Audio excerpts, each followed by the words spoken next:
আসসালামু আলাইকুম, সবাই কেমন আছেন? আশা করি সবাই ভালো আছেন। তো আজকে আপনাদের একটি নতুন তথ্য দিব, সেটা হলো যারা আপনারা পারিবারিকভাবে ফার্মে মুরগি পালন করেন বা দেশি মুরগি পালন করেন তাদের জন্য ভিডিওটা।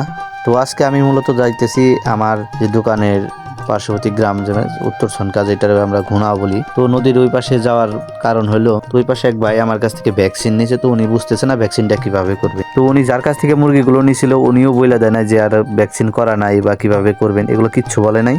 তো উনি সরাসরি মুরগিগুলো দিছে। তো ওই মুরগিগুলোকে কোনো ভ্যাকসিনই করা হয় নাই, যার কারণে আজকে ভ্যাকসিন দেওয়া হয়েছে।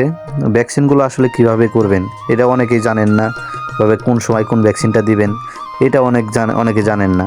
তো আজকের ভিডিও মূলত কিভাবে ভ্যাকসিন করবেন এবং কোন বয়সে কোন ভ্যাকসিনটা দিবেন এই নিয়ে আজকের ভিডিও।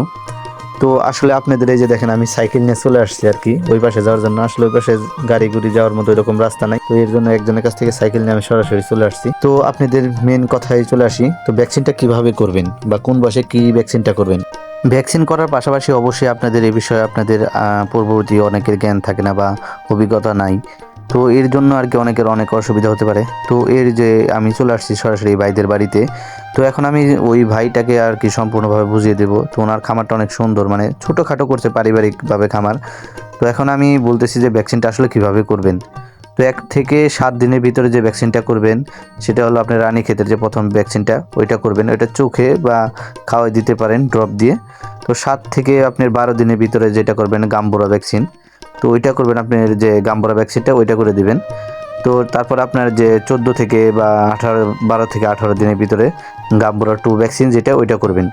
আর 21 দিনের ভিতরে যে ভ্যাকসিনটা করবেন সেটা হলো আপনার এই রানীক্ষেতে যে 2 মানে ভ্যাকসিন বুস্টার ডোজ যেটা আমরা বলি, তো রানীক্ষেতের ওই ভ্যাকসিনটা করবেন। তারপর আপনার 4 থেকে 5 সপ্তাহ যেটা করবেন, যে ভ্যাকসিনটা অ্যান্টি কলেরা যে ভ্যাকসিনটা আছে ওই ভ্যাকসিনটা করে নেবেন।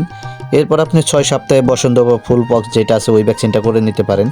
তো এই হলো ফার্মি মুরগি বা দেশি মুরগির যে আপনার ডোজটা, এইভাবে ভ্যাকসিনটা করতে পারেন। তো এই বিষয়ে আমি বিস্তারিত অনেক তথ্য দিব, কিভাবে করবেন সকল বিষয়ে তথ্য দিব। তো আজকের মতো এই পর্যন্ত, সকলে ভালো থাকবেন, সুস্থ থাকবেন। আসসালামু আলাইকুম।